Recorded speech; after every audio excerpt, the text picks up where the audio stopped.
क्या आपने कभी सोचा है कि जो छोटी-छोटी चीज़ें हम रोज़मर्रा में इस्तेमाल करते हैं, pen, pencil, copy, rubber, sharpener, वही चीज़ें किसी के लिए कमाई का बड़ा ज़रिया बन सकती हैं? सुनने में साधारण लगता है, लेकिन स्टेशनरी यानी स्टेशनरी का बिज़नेस ऐसा क्षेत्र है, जिसमें कम निवेश करके भी अच्छा मुनाफ़ा कमाया जा सकता है।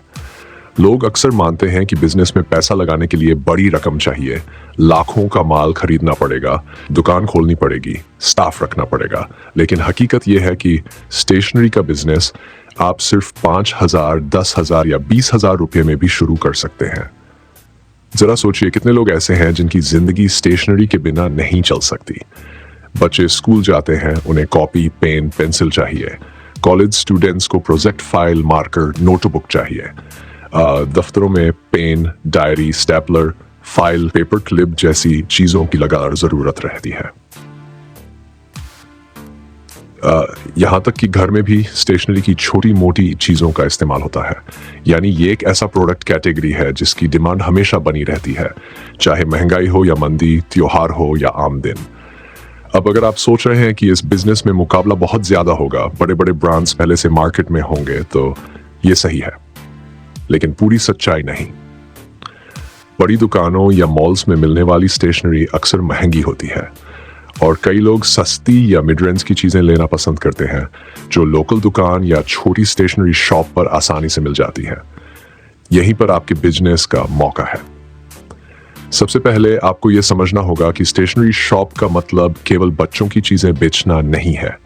स्टेशनरी में बहुत सारी वैरायटी होती है। स्कूली बच्चों की चीजें, कॉलेज स्टूडेंट्स की ज़रूरतें, ऑफिस की ज़रूरतें, आर्ट और क्राफ्ट का सामान, gifting items, personal diary, calendar, यहाँ तक कि छोटी छोटी फैंसी आइटम्स भी।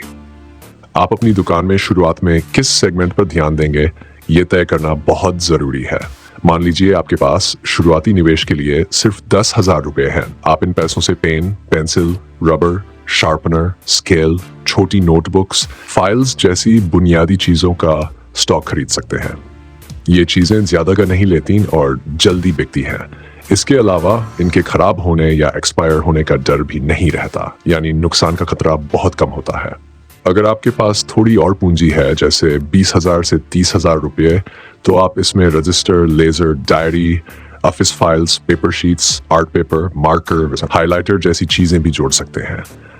आप चाहे तो अपनी दुकान में स्टेशनरी के साथ greeting cards, gift wrapping paper, छोटे खिलौने, पजल्स या एजुकेशनल चार्ट्स जैसी चीजें भी रख सकते हैं, जिनसे बच्चों को आकर्षित किया जा सके।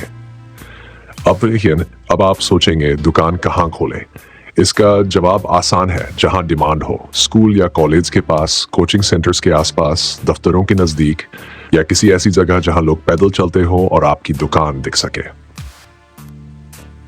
अगर आपके पास दुकान खोलने की जगह नहीं है, तो आप घर से ही शुरुआत कर सकते हैं।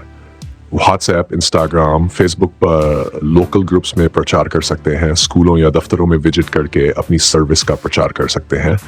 यहाँ तक कि छोटे छोटे पैकेट बनाकर लोगों को डिलीवर कर सकते हैं। आजकल ऑनलाइन स्टेशनरी शॉप की भी काफी मांग है। आप चाहे तो अपनी खुद की छोटी वेबसाइट बना सकते हैं या ई कॉमर्स प्लेटफॉर्म्स जैसे अमेजन, फ्लिपकार्ट, मीशो पर लिस्ट कर सकते हैं। वहां आपको एक साथ बहुत बड़े ग्राहक समूह तक पहुंचने का मौका मिलेगा। लेकिन याद रखें, शुरुआत में स्थानीय मार्केट पर फोकस करना बेहतर होता है, क्योंकि वहां आपकी लागत कम रहती है और ग्राहक से सीधा संपर्क बना रहता है। स्टेशनरी का बिजनेस चलाने में सबसे अहम बात होती है ग्राहक का विश्वास। अगर ग्राहक को आपके यहाँ सही दाम पर अच्छी क्वालिटी मिलेगी, तो वो बार बार लौट कर आएगा। इसके अलावा अगर आप समय समय पर नई चीजें लाते रहेंगे, जैसे नई डिजाइन की पेंसिल, नए पैटर्न की नोटबुक्स या यूनिक गिफ्टिंग आइटम्स, तो ग्राहक आपकी दुकान में रुचि लेते रहेंगे। अब बात आती है मुनाफे की। स्टेशनरी प्रोडक्ट्स में मुनाफा सीधा जुड़ा होता है आपकी खरीदी और बिक्री से। उदाहरण के लिए, अगर आपने 100 पेन खरीदे 10 रुपये में और आप हर पेन 12 या 13 रुपये में बेचते हैं, तो हर पेन पर आपको 2-3 रुपये का फायदा हो रहा है। छोटी चीजों में मुनाफा कम दिखता है, लेकिन जैसे जैसे बिक्री बढ़ती है, कुल मुनाफा बड़ा हो जाता है। वहीं बड़े प्रोडक्ट्स जैसे diary, register, files, art materials पर मार्जिन ज्यादा होता है। ध्यान देने वाली बात यह है कि आपको स्टॉक मैनेजमेंट सीखना होगा। कौन सी चीज ज्यादा बिक रही है, कौन सी कम, क्या नया ट्रेंड चल रहा है, ग्राहकों को क्या पसंद आ रहा है, यह सब समझना जरूरी होता है। अगर आप बिना प्लानिंग के बहुत ज्यादा स्टॉक खरीद लेंगे तो माल अटक सकता है और पैसा फंस सकता है। इसलिए धीरे धीरे समझदारी से स्टॉक बढ़ाएं।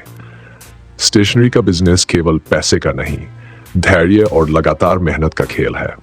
शुरुआत में हो सकता है कम ग्राहक आए, लेकिन अगर आप धैर्य रखें, अपनी सर्विस सुधारते रहें, ग्राहकों की बातें सुनते रहें, तो धीरे धीरे ग्राहक संख्या बढ़ेगी। इसके अलावा अपने ग्राहकों के लिए छोटे छोटे ऑफर्स या डिस्काउंट्स देना भी एक अच्छा तरीका है, जिससे लोग आपकी दुकान से जुड़े रहेंगे। एक और महत्वपूर्ण बात है नेटवर्किंग। स्कूलों, कोचिंग सेंटर्स, दफ्तरों से संपर्क बनाना, छोटे विक्रेताओं से सस्ते दाम पर माल खरीदना, ऑनलाइन प्लेटफॉर्म्स पर अपने बिजनेस की मौजूदगी बनाना, ये सब मिलकर आपके बिजनेस को मजबूत बनाते हैं। तो दोस्तों, कुल मिलाकर अगर आप कम निवेश में कम जोखिम के साथ एक ऐसा बिजनेस शुरू करना चाहते हैं जो लगातार चल सके, जिसमें रोजमर्रा के ग्राहकों की जरूरतें पूरी हों और जिसे आप धीरे धीरे बड़ा कर सकें, तो स्टेशनरी शॉप एक बेहतरीन विकल्प है। आखिर में मैं आपसे एक सवाल पूछना चाहता हूं, अगर आपको मौका मिले तो आप कौन सी स्टेशनरी आइटम सबसे पहले अपनी दुकान में रखना चाहेंगे? नीचे कमेंट में जरूर लिखिए, आपकी राय जानकर हमें बहुत खुशी होगी।